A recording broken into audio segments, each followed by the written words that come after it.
Assalamualaikum warahmatullahi wabarakatuh. Para mahasiswa yang berbahagia, selamat bertemu kembali dengan saya di kuliah generator uap. Nah, pada pertemuan ini kita lanjutkan ya kuliah kita dengan klasifikasi ketel uap ya. Yang bagian yang pertama. Nah, yang akan kita bahas pada pertemuan ini adalah ketel uap lorong api dan ketel uap pipa api. Sedangkan ketel uap pipa air nanti di pertemuan berikutnya. Oke, selamat mengikuti.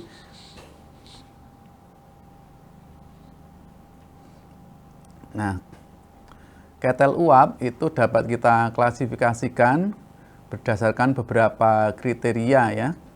Misalnya berdasarkan konstruksinya, berdasarkan tekanan kerjanya, berdasarkan kapasitasnya, dan sebagainya.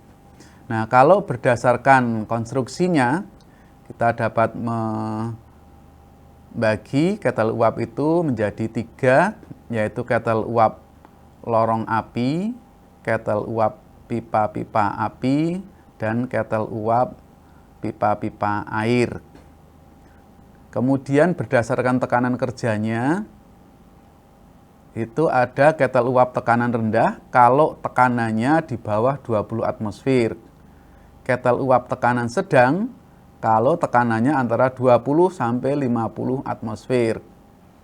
Ketel uap tekanan tinggi kalau tekanannya 50 sampai 140 atmosfer. Dan ketel uap tekanan sangat tinggi kalau tekanannya di atas 140 atmosfer. Berikutnya berdasarkan kapasitasnya, maka disebut ketel uap kapasitas kecil kalau kapasitasnya kurang dari 10 ton per jam. Ini produksi uapnya ya. Kemudian ketel uap kapasitas sedang kalau produksi uapnya 10 sampai 100 ton per jam. Kemudian ketel uap kapasitas besar kalau kapasitasnya lebih dari 100 ton per jam. Nah, klasifikasi berikutnya adalah berdasarkan kedudukan ketel, yaitu ada ketel uap yang vertikal atau vertical boiler, kemudian ada yang horizontal atau horizontal boiler, kemudian ada yang miring ya atau incline boiler. Kemudian berdasarkan tempat pemakaiannya, ini ada yang digunakan di darat atau land boiler, ada yang digunakan di laut atau disebut dengan marine boiler. Kemudian berdasarkan penggunaan ketel uapnya, ini ada ketel uap stasioner, artinya diam, dan ketel uap portable, yang bisa dibawa kemana-mana. Sedangkan berdasarkan sumber kalornya, itu dibagi menjadi ketel uap dengan fuel combustion, dengan pembakaran bahan bakar, kemudian ketel uap dengan sumber kalor gas dari reaksi kimia, kemudian ketel uap dengan sumber kalor energi listrik, dan ketel uap dengan sumber kalor dari energi nuklir. Nah, berdasarkan posisi atau letak dapurnya, ini ada internally fired furnace boiler. Ini furnace-nya ada di dalam boiler, dan externally fired furnace boiler. Ini dapur atau furnace-nya itu ada di luar boiler. Nah, kita kembali ke klasifikasi ketel uap berdasarkan konstruksinya, ya, yaitu ketel uap lorong api, pipa api, dan pipa air. Nah, kita lihat sekarang yang ketel uap lorong api. Ketel uap lorong api adalah suatu ketel uap yang konstruksinya itu terdiri dari suatu tangki berbentuk silinder. Ya, ini berisi air yang di dalamnya terdapat satu atau lebih lorong api yang berfungsi sebagai ruang bakar dan saluran gas asap. Nah, lorong api biasanya berbentuk silinder kecil yang bergelombang. Kenapa kok harus bergelombang?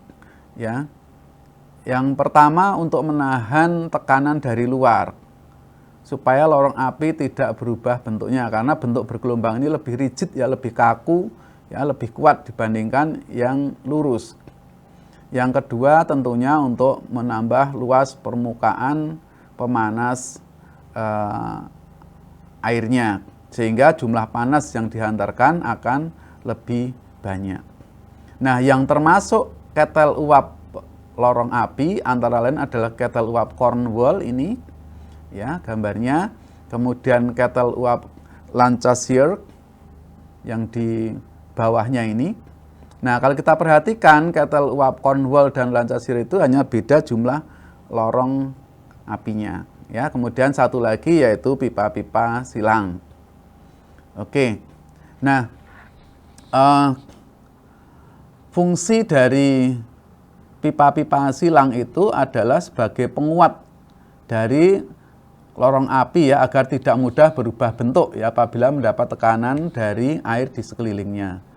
Yang lainnya adalah, atau fungsi lainnya adalah untuk penghambat aliran gas asap agar tidak terlalu cepat mengalir ke atas ya, sehingga mengurangi kalori yang terbawa keluar bersama gas asap, yang berarti ini menaikkan efisiensi ketel. Kemudian tentunya adalah juga sebagai penambah luas bidang hantaran panasnya.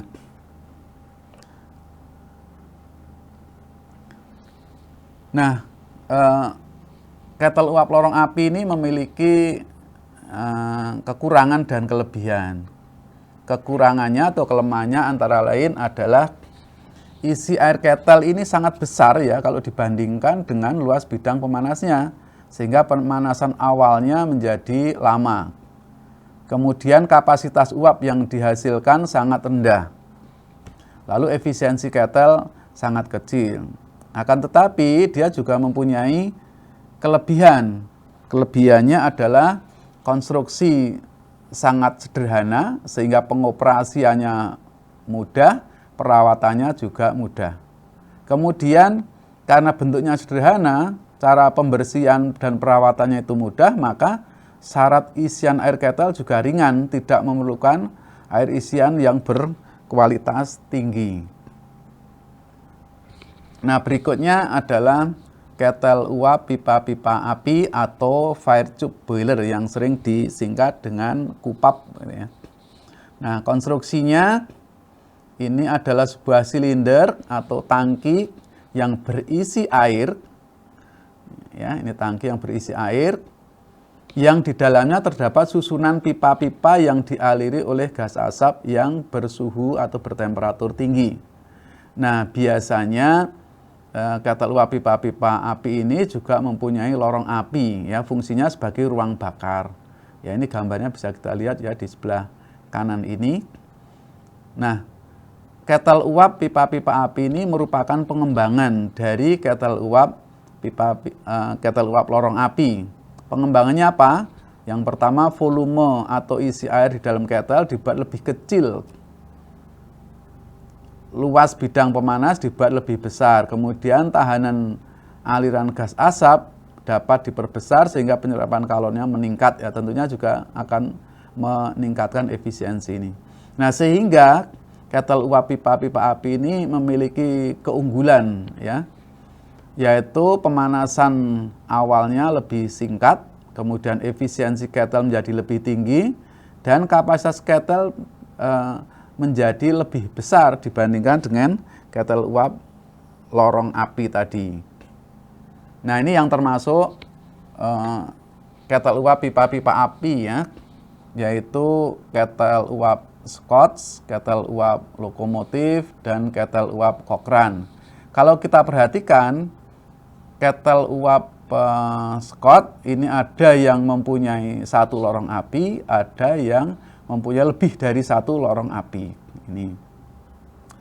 Kemudian ketel uap lokomotif ini tidak mempunyai lorong api, ya ruang bakarnya disambungkan di bagian depan dari tangki ketel.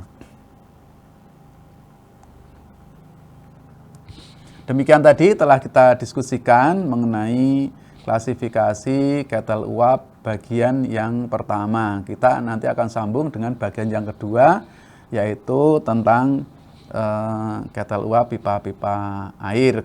Terima kasih telah mengikuti dengan tekun dan runtut. Insya Allah kita ketemu di pertemuan berikutnya. Assalamualaikum warahmatullahi wabarakatuh.